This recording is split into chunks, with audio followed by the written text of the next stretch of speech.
The Army, the Navy and the Air Force are looking at 10 drones each. The Indian Navy has already leased two MQ-9 Sea Guardians, the naval version of the drones, for intelligence, surveillance and reconnaissance operations since 2020. ये जो deal है ये हमारे देश की maritime और overall security के लिए बहुत ही ज़रूरी है, क्योंकि सर्वेलेंस सबसे ज़्यादा महत्वपूर्ण स्थान रखता है, क्योंकि हमें चाहिए कि हम अपनी एरिया में जहाँ एरिया ऑफ ऑपरेशंस है वहाँ निगरानी रख सकें, और ये क्षमता इस कैपेबिलिटी से हमें मिलती है। The MQ-9A Reaper drones were used for the precision targeting of Al-Qaeda chief Ayman al-Zawahiri in Kabul. These unmanned combat aerial vehicles, apart from a number of sensors, cameras and radars, are also capable of carrying 4 Hellfire missiles for precision targeting of high-value targets. Both the Army and the Air Force are looking at these drones for high-risk operations to destroy strategic assets of the adversary without risking the lives of pilots. These hunter-killer drones can carry 4 Hellfire missiles. They're also capable of carrying 2 laser-guided bombs and 2 joint-action direct munitions or JDAMs. These drones can fly at an altitude of 40,000 feet and remain airborne for over 36 hours. They're also capable of loitering in the sky, scanning the ground below for the enemy. The MQ-9B Sea Guardian drones come with both maritime surveillance, reconnaissance and anti-submarine warfare capabilities. The drones are capable of providing over-the-horizon surveillance and reconnaissance support both to warships and surface units.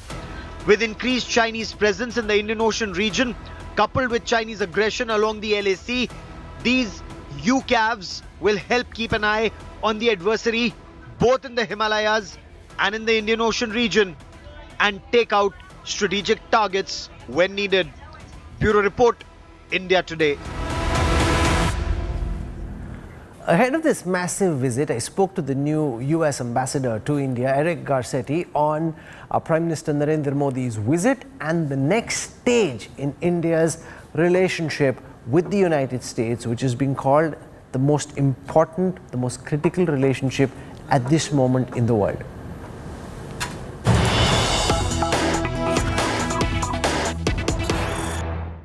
To talk about Prime Minister Narendra Modi's big state visit to the United States, we're joined in New Delhi by the US Ambassador to India, Eric Garcetti.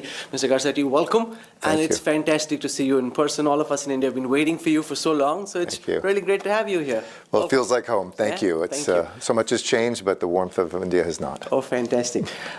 We've seen a massive build-up to Prime Minister Narendra Modi's visit. The National Security Advisor, Jake Sullivan, was here. Do you want to give our viewers at India Today a sense of what they should expect? What do you hope would be the big takeaways of the Prime Minister's state visit to the US? Well, I think it's a historic visit, but it's also at an historic moment, an historic time, not just in the friendship between the United States and India, but even in the world, the global challenges we face, everything from climate change to war. How do we have what I call the 4 Ps? Peace, prosperity, our planet, and people.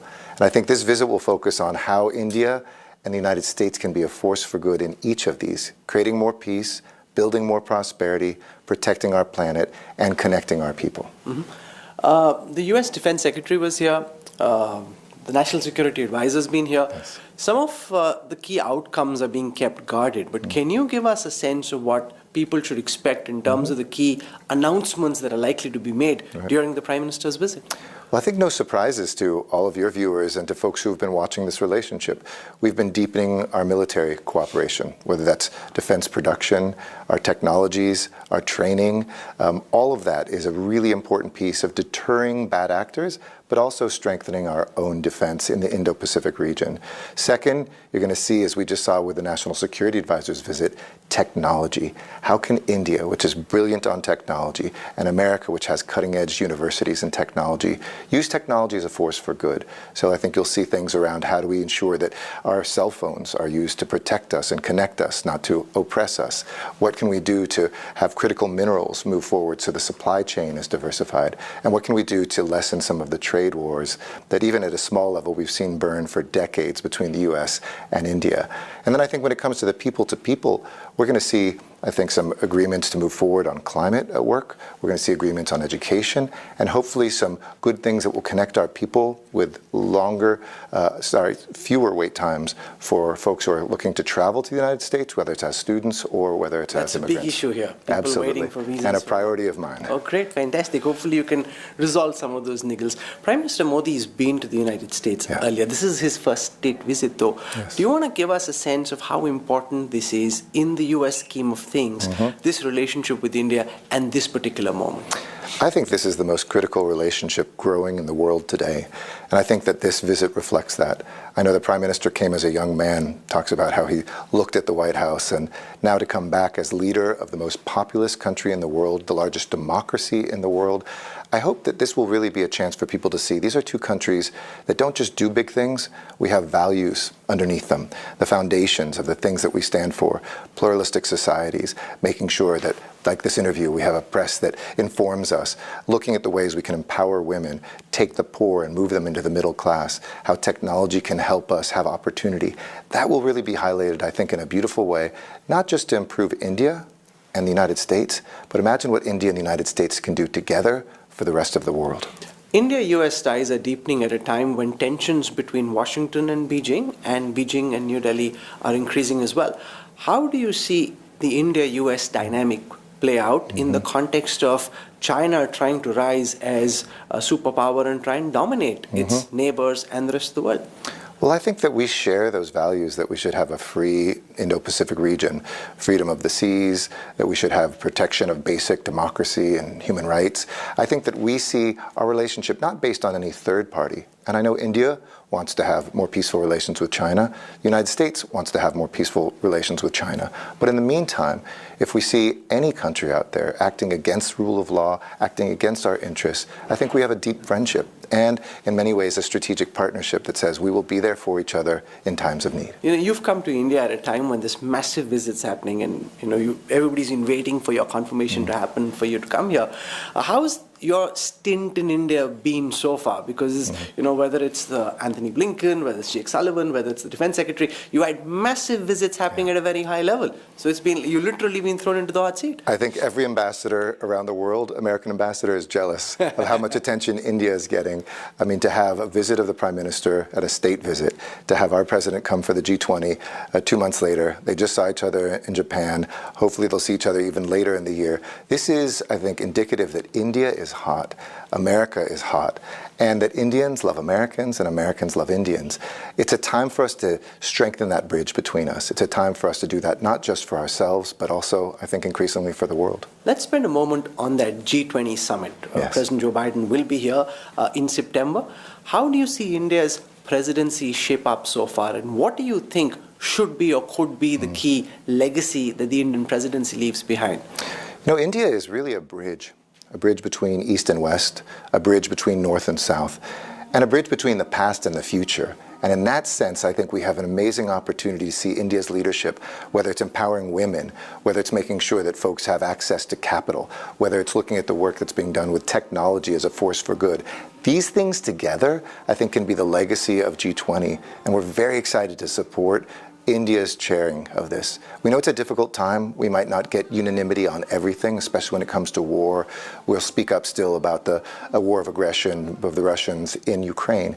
But that doesn't mean the other work has to stop. We will see, I think, some very productive, very important work, and we invite every country to join us in that here in India. Well, thank you very much. I hear that there's a huge demand for people to be in D.C. at that big dinner that President Biden... Hottest ticket in town. It is absolutely the hottest ticket in town. We look forward to seeing you there. Thank you Absolutely. very much, Ambassador. My pleasure. And we wish you all the best. Hope you have a great stint. And that promise that you just made about reducing visa times, everyone watching, I can guarantee you, Gonna be working would on it. hold you to that. We're going to be working hard to get it done. Wish you all the Thank best. you. Thank you, Appreciate sir. it. Thank you. See you soon. You too. Cheers. Thank you. America's new ambassador to India, Eric Garcetti, he's excited, as is the Indian government, about Prime Minister Narendra Modi's big visit. And there's a massive build-up that's happened. You've had the US Defense Secretary here. Before them, the Secretary of State was here. Jack Sullivan, the National Security Advisor, was here. In 6 days, the much-awaited Biden-Modi Milan will happen in DC.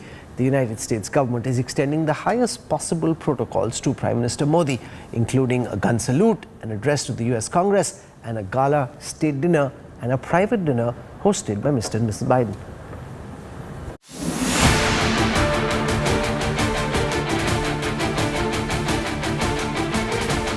A diplomatic engagement of the highest significance in 2023. The world's most powerful nation set to extend the highest protocols to Prime Minister Narendra Modi on his official state visit starting June 21st. Military honors, gala dinner, summit talks, and an address by the leader of the world's largest democracy to a joint session of US Congress. Prime Minister of India will be the first leader in independent India to address the US Congress twice. In my conversations with many of the congressmen and senators, I can certainly tell you that there is a lot of excitement amongst them. They want to hear about the India story, and they want to hear about Prime Minister's vision and his thinking. An Indian initiative his government launched in 2014. Prime Minister Modi is scheduled to lead the International Yoga Day himself at the United Nations Secretariat in New York on June 21st. Under the leadership of the Honorable Prime Minister Modi, who's really been pushing international recognition of yoga and supported the International Day. So the Honorable Prime Minister will be leading this session of yoga at the UN, at the United Nations, at the Secretariat on the 21st of June. I think it'll really be a very, very big deal. He travels to Washington the same day. The Prime Minister is likely to attend an education event with First Lady Jill Biden. The day ends with a private dinner with President Biden and his family. An official welcome for the Prime Minister at the White House in Washington, D.C. the next day. A 21-gun salute in honor of Prime Minister Modi. A bilateral with President Joe Biden follows, with defense, tech partnership and climate change in focus. At Capitol Hill, the Prime Minister scheduled to address the joint session and became the only Indian Prime Minister to get the honor twice. His speech will be keenly watched for his geopolitical import. The Prime Minister will be back at the White House in the evening for the state dinner. In attendance will be some 250 guests representing the diversity of the Indian American community.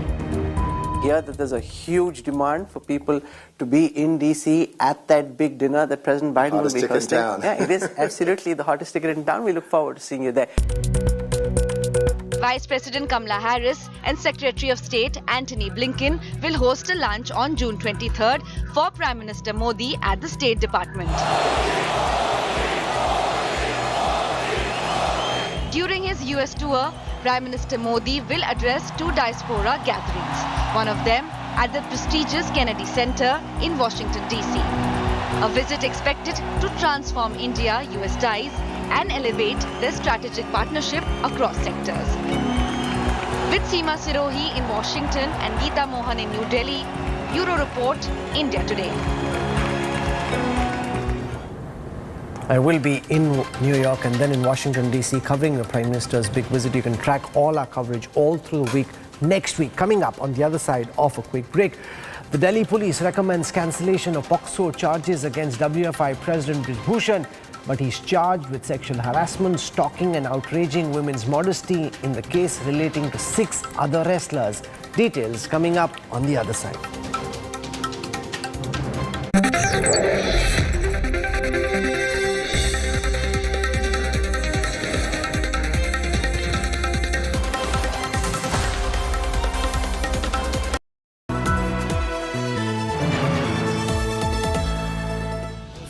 software engineer meets the smart market analyst, meets the talented photographer to create the big dream. The world comes together at Sharda University. So where are you?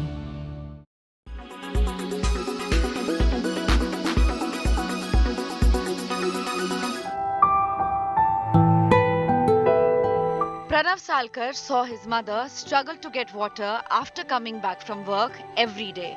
The nearest source of water was half a kilometer away. Pained by this sight, the 14-year-old took matters into his own hands. He started digging a well, and in 4 days, he struck gold.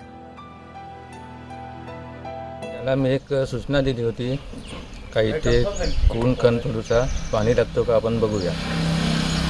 नंतर आम्ही मग कामावर जायची सुरुवात केली. मग त्यांनी मनापासून सुरुवात केली खोदायला.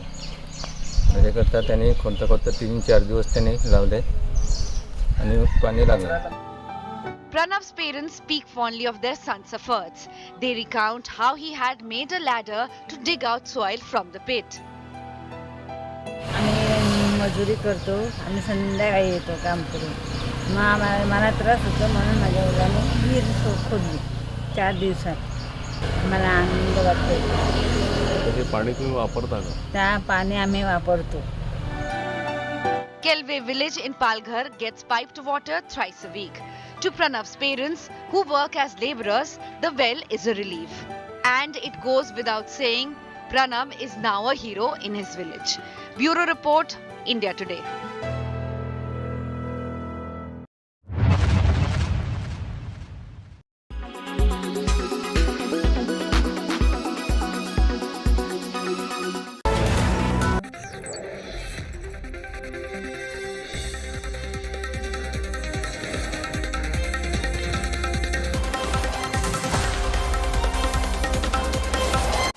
The Delhi police has submitted a 1,500-page charge sheet against Wrestling Federation chief Brij Bhushan Sharan Singh. He's been charged with sexual harassment, outraging a woman's modesty and stalking. But in the minor assault case, cops have submitted a cancellation report claiming that the victim has changed her statement. It is now for the court to decide whether the victim will be allowed to withdraw her statement or will the charges stand, because they were made under section 164, which means the judge can decide that Brij Bhushan Sharan will be tried under POXCO as well. Months of angry protests, agony and street fights later, Indian wrestling heroes' demand for justice is met. Some would say halfway. The Delhi police on Thursday filed a 1,500-word charge sheet in the Rouse Avenue court against the Wrestling Federation of India President Brij Bhushan Sharan Singh. The WFI chief is charged with sexual harassment, outraging the modesty of a woman and stalking under various sections of the Indian Penal Code. The police, in a separate move, have also filed a cancellation report in the Patiala House Court in the POXO case against Brij Bhushan. In this 550-page cancellation report, the police claim they've not found any corroborative evidence in the case.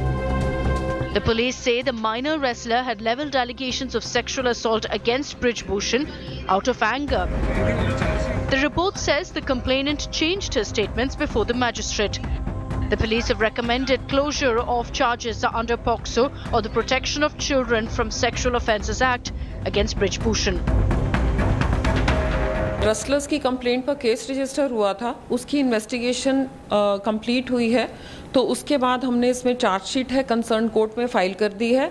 इसमें section 354, 354A और D इनके तहत हमने bridge Bhushan है उनके खिलाफ, और mister Vinod Tomar हैं उनके खिलाफ भी 109, 354A, 354 एंड 506 IPC में चार्जशीट दाखिल कर दी है. The charge sheet provides some comfort for champion wrestlers Bajrang Punia, Sakshi Malik, Vinesh Fogart and their supporters, though their main demand of arresting Brij Bhushan is not met so far.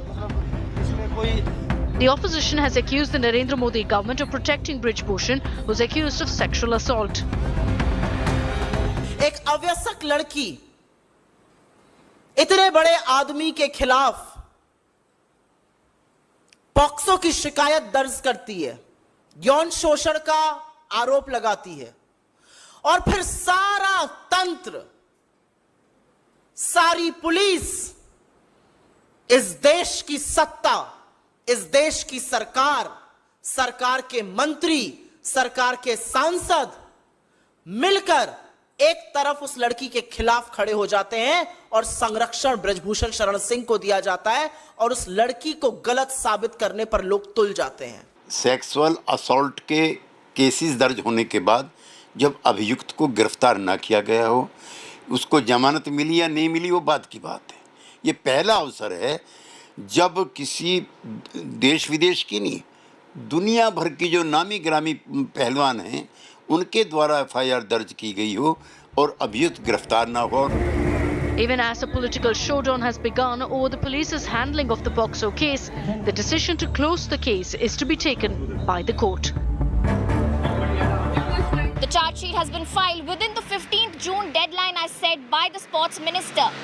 With the Delhi police now pulling off a balancing act by filing charge sheet in one case and cancellation report in the other, how the wrestlers react to this remains to be seen. With Shreya Chatterjee and camera person Alok from New Delhi, this is Srishti Ojha, India Today. This is where I wrap up the Newstrack tonight. We'll track the wrestlers' case very closely and we'll also track Cyclone Biporjoy. Our teams on the ground tracking every movement of the cyclone for you. Thank you for your time and your trust. Look forward to seeing you at 8 p.m. tomorrow evening. Goodbye. Good night.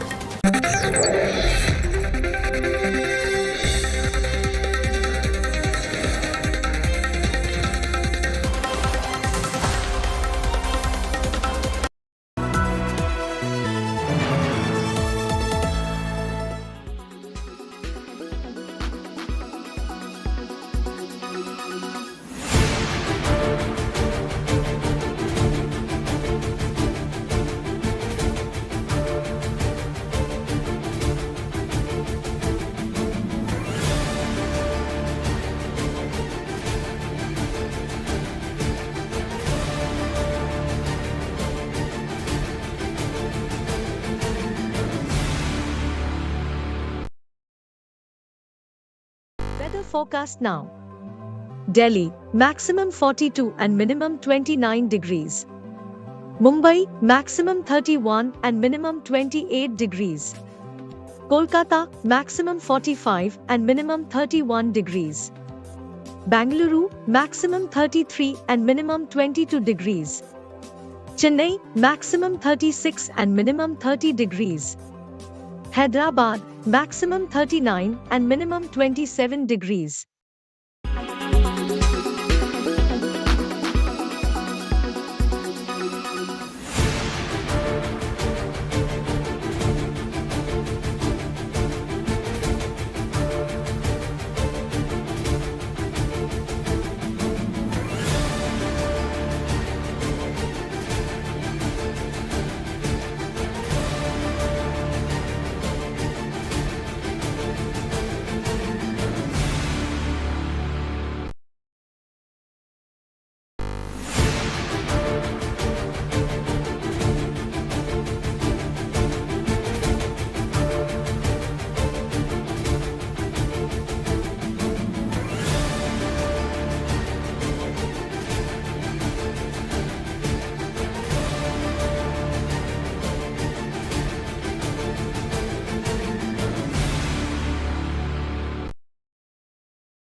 How will the valuation cuts impact employee ESOPs? What have you learned?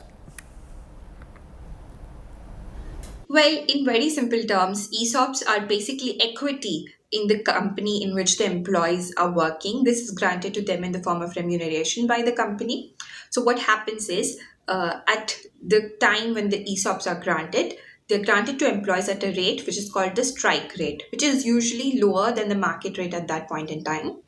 And moreover, the ESOPs, the strike rate of the ESOPs depends on the valuation of the company at that point in time.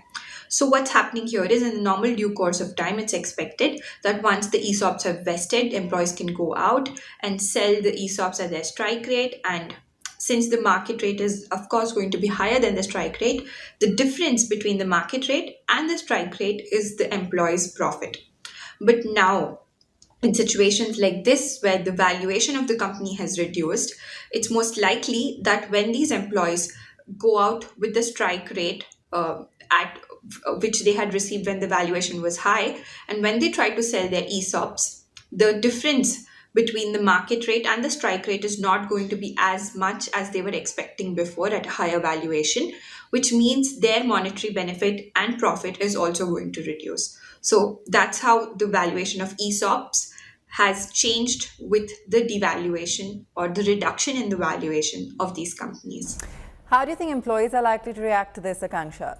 Well, there are two likely scenarios in which this is going to play out, at least in the short term. For starters, it's going to be extremely difficult to retain talent which is already working at these companies. It's because these employees had a set monetary figure in mind when, they had gotten these ESOPs. They thought that this is the amount.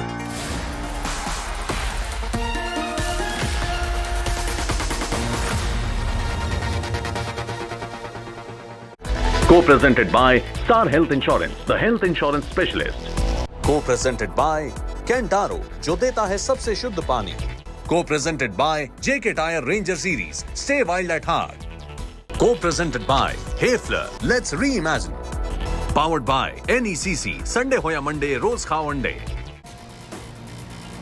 Good evening, hello and welcome. You're with the news today, your primetime destination news, newsmakers, talking points. Thursday night, we'll be tracking Cyclone Biparjoy as it makes a landfall tonight on the Gujarat coast. Also, our big talking point tonight. The BJP MP, Wrestling Federation Chief Brij Bhushan is charged, but with no POSCO. Has the case been watered down? Has the wrestler's plea for justice been heard or not? That's the question we'll raise. But as always, it's time for the 9 headlines at 9 tonight. Cyclone Biparjoy's landfall process begins on the Gujarat coast. Wind speeds expected to touch 130 kilometers per hour. Process to continue till midnight. So far, no reports of death, but devastation could take place in some parts. The police recommend cancellation of the POXO case against Brij Bhushan Saran Singh. The BJP MP and Wrestling Federation head says no proof in the minors case. Brij Bhushan charged with sexual harassment, stalking, outraging women's modesty. The opposition says he's been let off lightly. 2 dead in clashes in Bengal, Chopra town. Clashes, open firing in North Dinajpur, nomination filing. Calcutta High Court orders deployment of central forces across Bengal for the Panchayat polls. Violence continues in Manipur. Security forces and a mob clash. Homes lit on fire. Internet shut down. Extended by another 5 days. Karnataka Cabinet approves textbook revision. Hedgewar Savarkar chapters out. Ambedkar and Nehru added in the syllabus. Madras High Court allows Tamil Nadu minister to be shifted to a Kaveri hospital. Accused Senthil Balaji accuses ED officers of assault. India set to get 18 Predator drones from the US, second mega defense deal after the GE-414 fighter engines, which will be signed during the PM's US visit. Trade deficit widens to $22 billion in May. It's a 5-month high, more than a 10% fall in merchandise exports. Sluggish demand from major buyers overseas. And the Asia Cup to be held in a hybrid model between Pakistan and Sri Lanka. India will play its matches in Sri Lanka and not in Pakistan. Tournament to be held from August 31st to September 17th.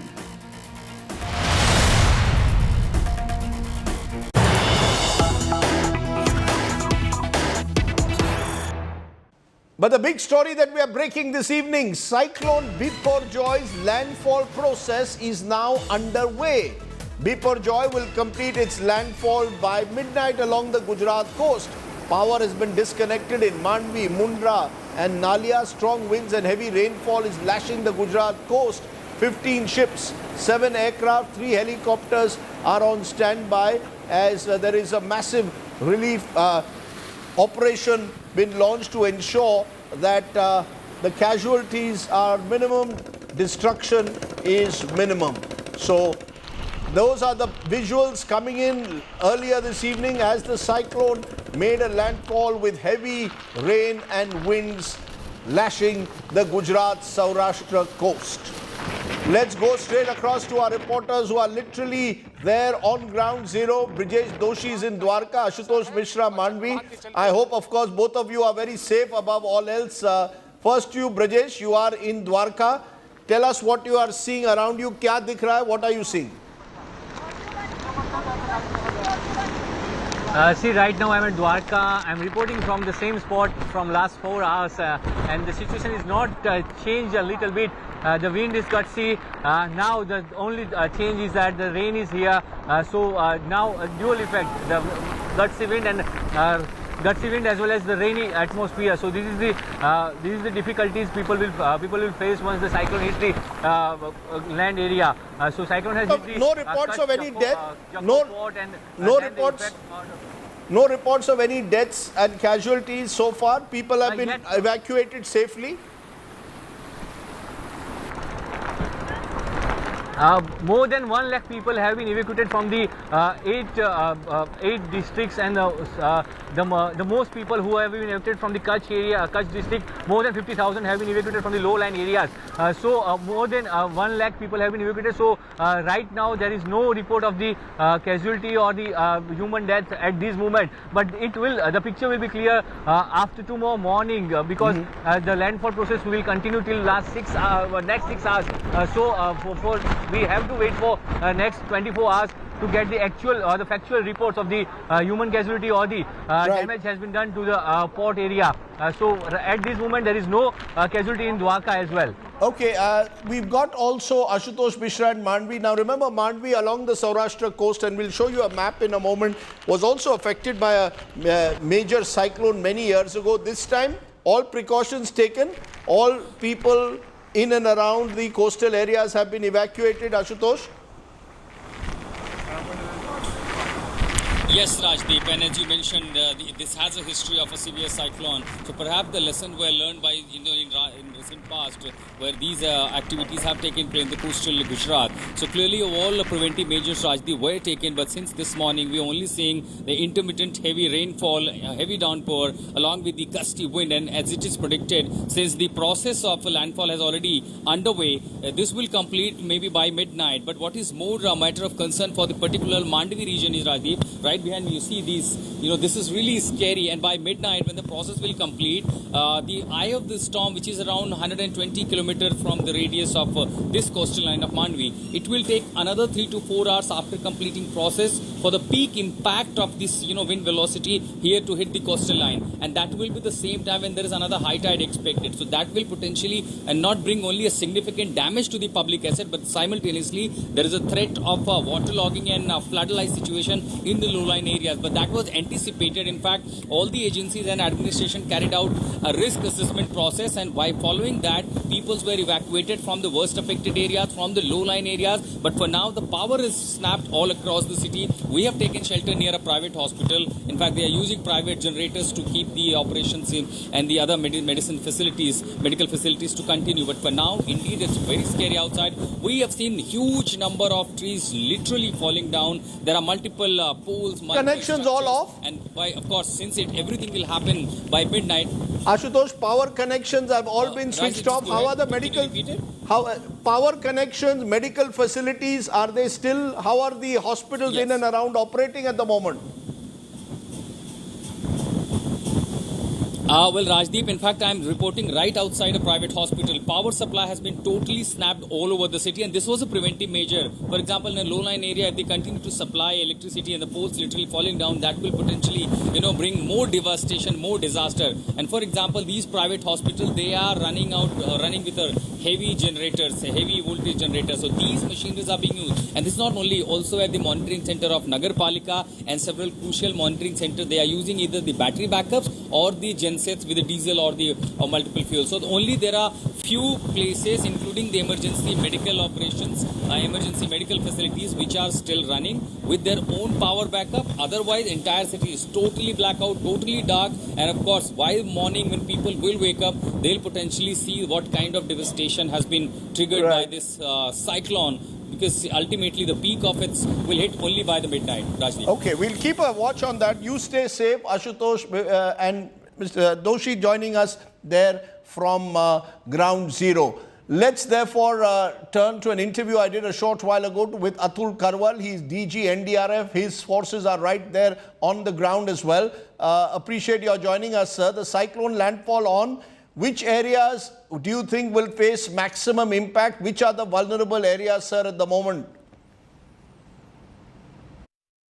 Kutch district in Gujarat will probably bear the brunt of the cyclone fury, which is why the maximum number of NDRF teams and STRF teams are also deployed in that area. And along with that, other districts in Saurashtra will also get impacted.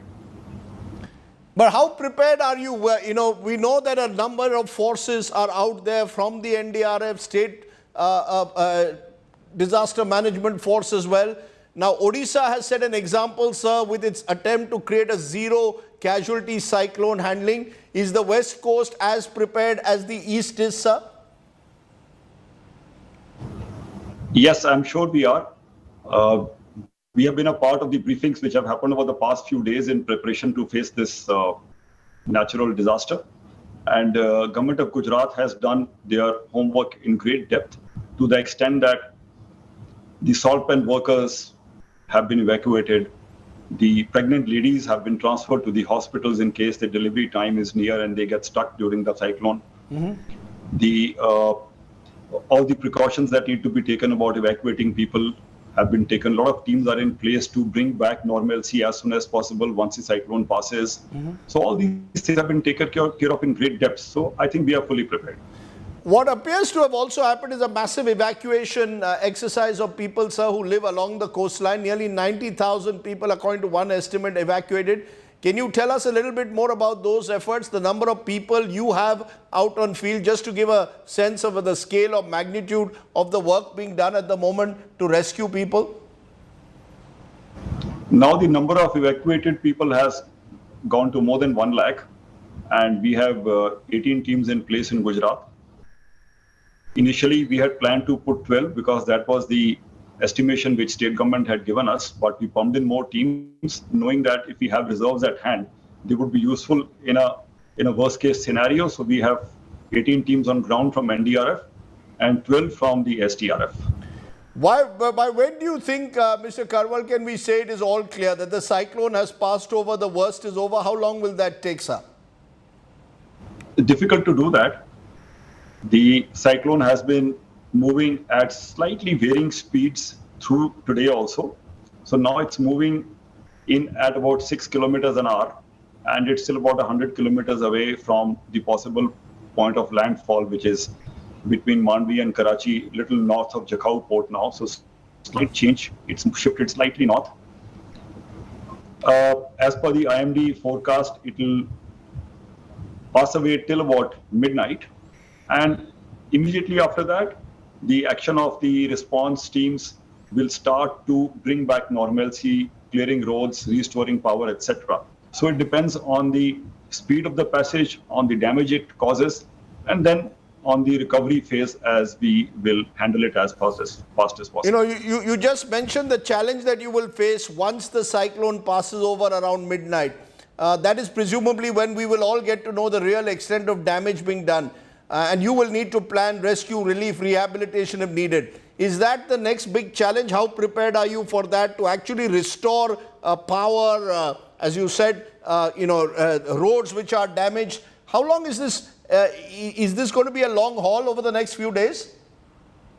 I think the whole process is challenging because the initial efforts go a long way in preventing loss of property and lives. The mitigation measures which were taken in the last few days will bear a lot of fruit, because if we have taken people out of harm's way, we will minimize the loss.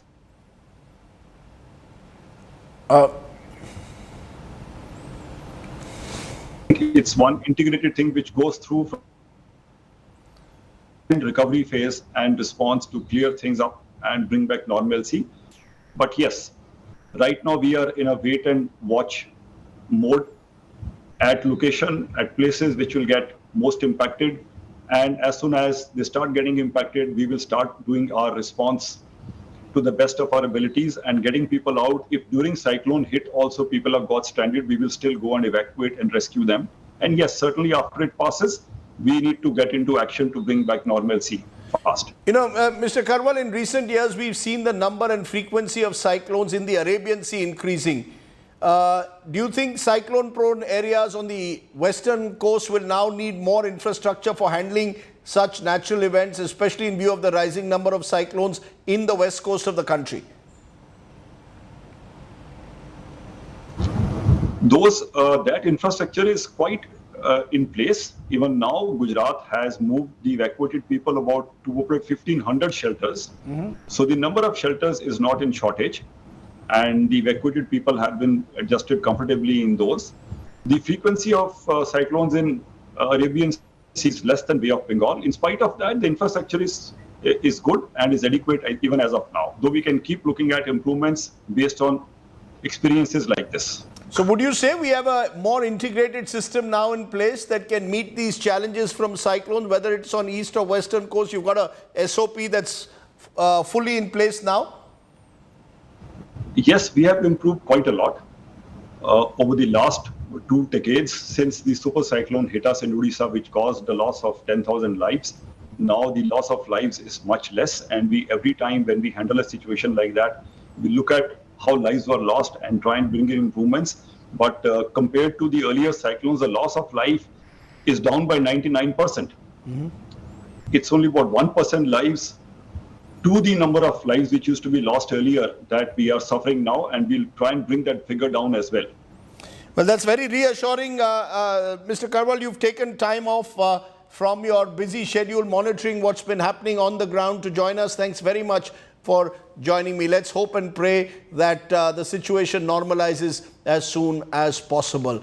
Let's turn from the cyclone in the Gujarat coast to the cyclone in the national capital, where the wrestlers' protest today took another twist, as the Delhi police submitted a 1,500-page charge sheet framing charges against the accused BJP MP and Wrestling Federation boss Brij Bhushan Saran Singh. However, in the assault case of a minor, the police has submitted a cancellation report claiming that the victim has changed her statement. What this means effectively is that the serious charges of sexual assault against a minor have been dropped. Does that mean that Brij Bhushan Saran Singh has got away? Well, a political showdown has already erupted over the case once again. We'll look at that in a moment. First, take a look at the story today. Months of angry protests, agony and street fights later, Indian wrestling heroes' demand for justice is met. Some would say halfway. The Delhi police on Thursday filed a 1,500-word charge sheet in the Rouse Avenue court against the Wrestling Federation of India President Brij Bhushan Saran Singh. The WFI chief is charged with sexual harassment, outraging the modesty of a woman and stalking under various sections of the Indian Penal Code. The police, in a separate move, have also filed a cancellation report in the Patiala House Court in the POCSO case against Brij Bhushan.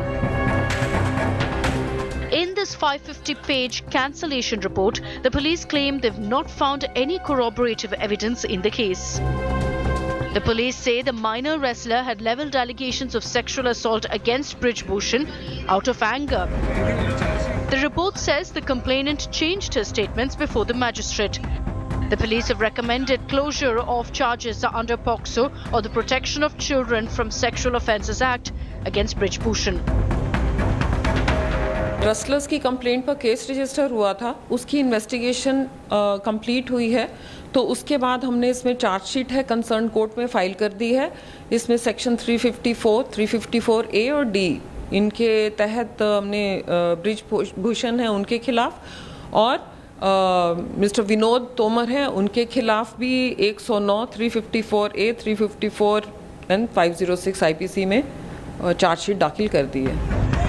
The charge sheet provides some comfort for champion wrestlers Bajrang Punia, Sakshi Malik, Vinesh Fogart and their supporters, though their main demand of arresting Brij Bhushan is not met so far. The opposition has accused the Narendra Modi government of protecting Brij Bhushan, who is accused of sexual assault. एक अवयस्क लड़की इतने बड़े आदमी के खिलाफ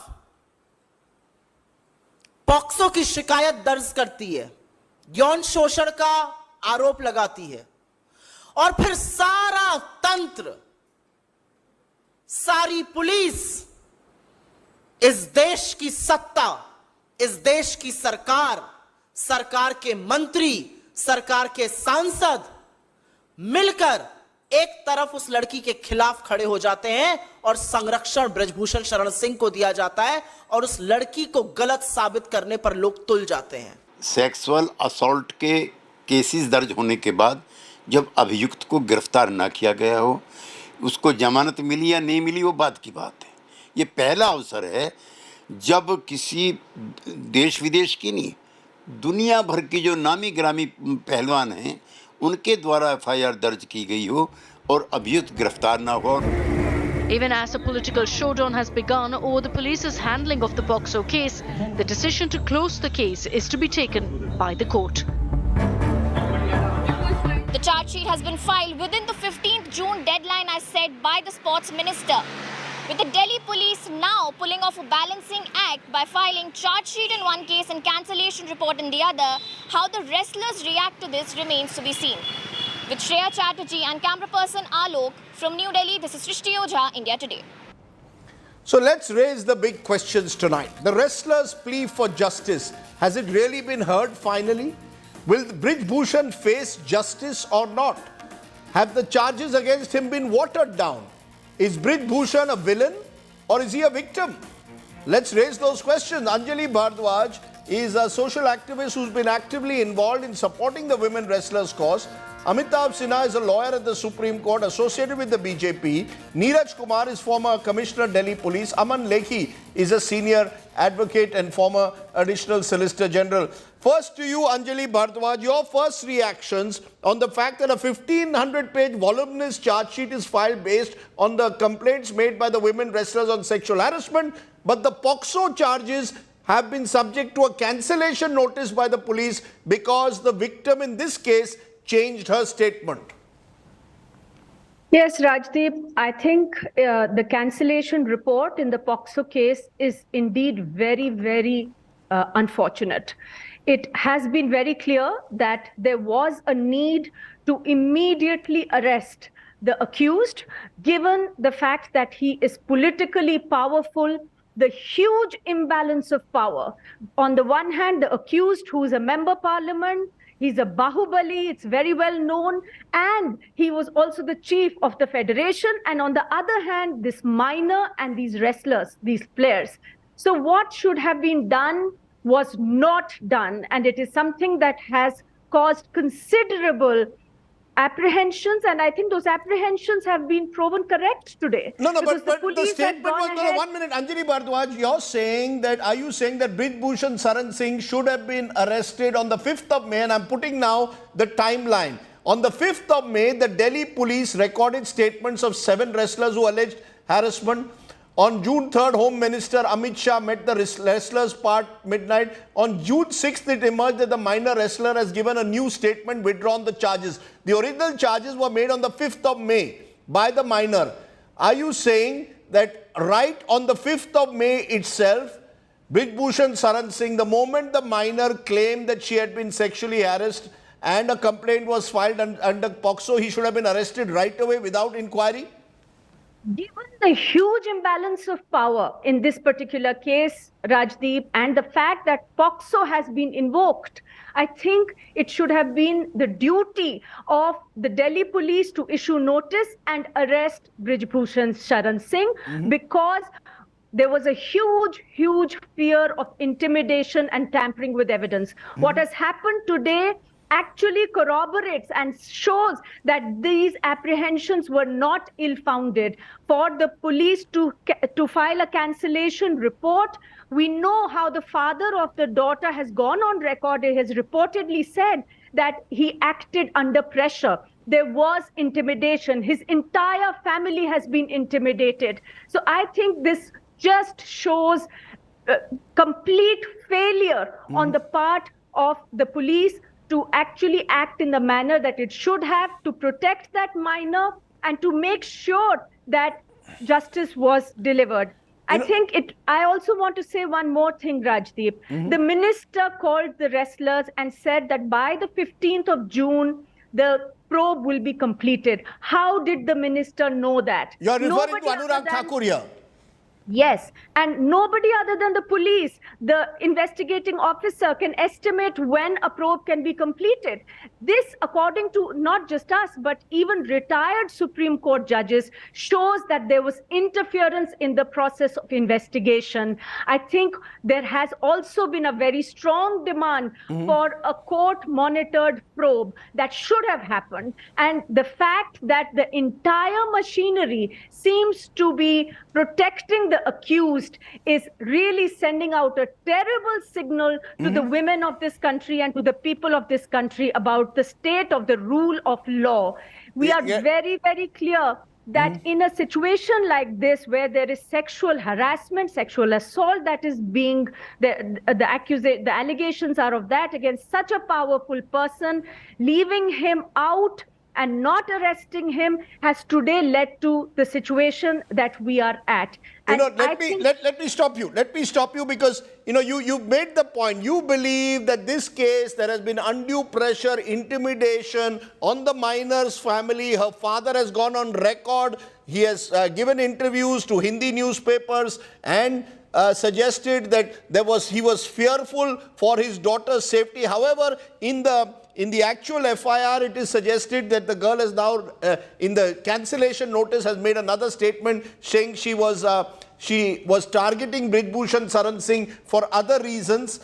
I want to understand from you, Amitabh Sinha, do you agree that this timeline, दाल में कुछ काला है या आप मानते हैं? April, first of all, it takes 3 months and Supreme Court intervention for the Delhi police to file an FIR on the complaints of these women wrestlers, many of whom have represented the country only on April 28th.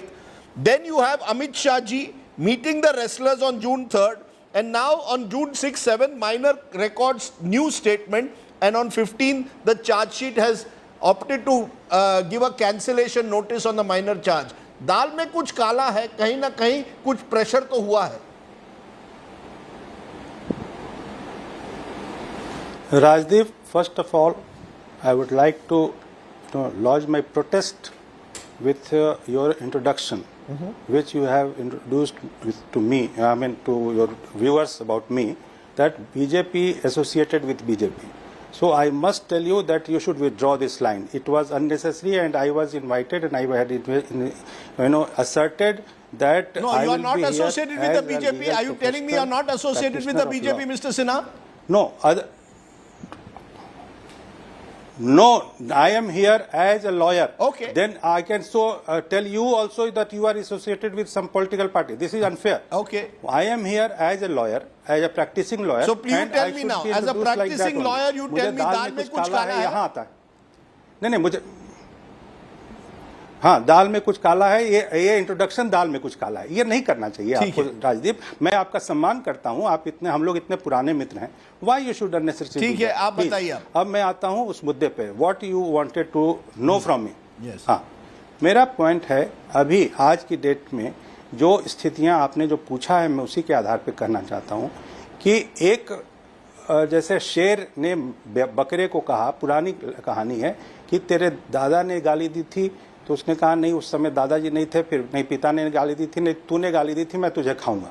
अभी Bhardwaj madam थी, उन्होंने कहा कि कैसे कह दिया sports minister ने कि 15 जून तक इस चार्जशीट फाइल होगी। प्रेशर था कि एट अर्लीस्ट फाइल होना चाहिए। तो आपस की एक मीटिंग में जो कई घंटे चली, उसमें जैसा मुझे बताया गया कि उसमें प्रेशर बनाया गया और वो लोग जो कि स्ट्रीट्स के थ्रू जस्टिस चाह रहे थे, मैं इस बात से असहमत हूँ।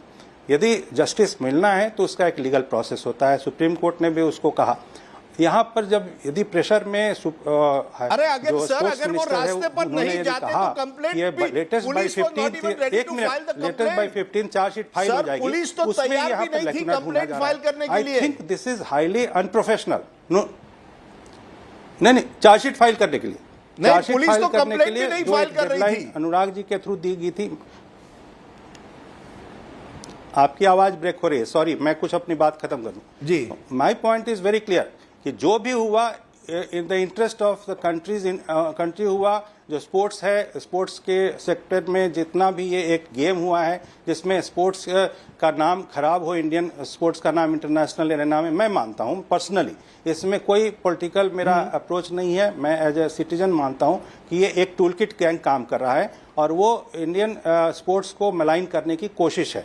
क्योंकि मैं आपको एक बात बताऊं, no, sir, this toolkit gang, are you telling me that Vinesh Fogart, Sangeeta Fogart, Bajrang Punia, all part of toolkit gang? ये कब तक चलेगा toolkit gang? कोई कुछ बोले toolkit gang?